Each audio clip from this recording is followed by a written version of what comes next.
Hello दोस्तों, आज कुछ इंटरेस्टिंग बातें बताना चाहता हूँ आपको। आपने देखा होगा कि इंडिया का जीडीपी 8.2% हो चुकी है। इस समय 8.2% के ग्रोथ से इंडिया का जीडीपी आगे बढ़ रहा है, ठीक है।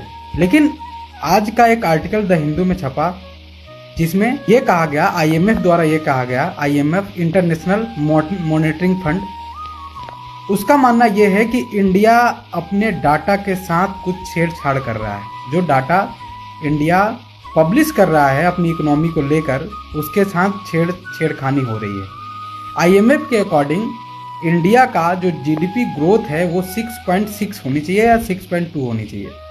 लेकिन इंडिया में जो डाटा पब्लिश हुआ है, जिसमें 8.2% का ग्रोथ बताया गया है, उसको आईएमएफ सिरे से नकारते हुए सी ग्रेड दिया है। मॉनिटरिंग यूनिट है जो मॉनिटर करती है, उसको सी ग्रेड दिया है उसके अकॉर्डिंग कि डाटा के साथ छेड़खानी तो हो रही है, जैसे चाइना करती है।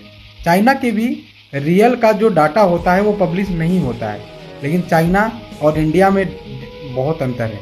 इंडिया मिक्स्ड इकोनॉमी को फॉलो करती है, ठीक है, लेकिन चाइना नहीं। चाइना कम्युनिज्म को फॉलो करता है और इंडिया सोशलिज्म को फॉलो करता है। आप इस बात से सहमत हो कि इंडिया में जो भी डाटा पब्लिश हो रहा है उसके साथ छेड़खानी हो रही है, गलत डाटा हमारे पास मिल रहा है। आप इसके ऊपर क्या कहना चाहते हैं? आईएमएफ को भी एंटी नेशनल कहना चाहते हैं, क्योंकि वो तो ऐसा यूनिट है जहां पे किसी को प्रॉब्लम होती है तो हेल्प करने के लिए सामने खड़ा हो जाता है। आईएमएफ बना ही इसीलिए था। आईएमएफ का इतिहास में किसी और दिन डिस्कस करूंगा, आईएमएफ क्यों बना। लेकिन आप इस पर क्या कहना चाहते हो कि आईएमएफ को भी गलत साबित करना चाहते हो? क्योंकि कल मैंने एक वीडियो डाला था जिसमें मैंने कहा कि ये कैसी डेमोक्रेसी है जहाँ पर सब कुछ खुद खरीदना पड़ रहा है। हमारे रिप्रेजेंटेटिव अपने बच्चों के लिए सारी चीज़ें कर रहे हैं, तो लोग एंटी नेशनल कहने पे उतर रहे हैं। तो आप इस बात पर आप बताइए, आपका क्या राय है? क्योंकि ये बात मैं तो कह नहीं रहा हूँ, आईएमएफ कह रहा है। आप इस पर क्या कहना चाहते हैं? कमेंट सेक्शन में अपनी राय साझा करें।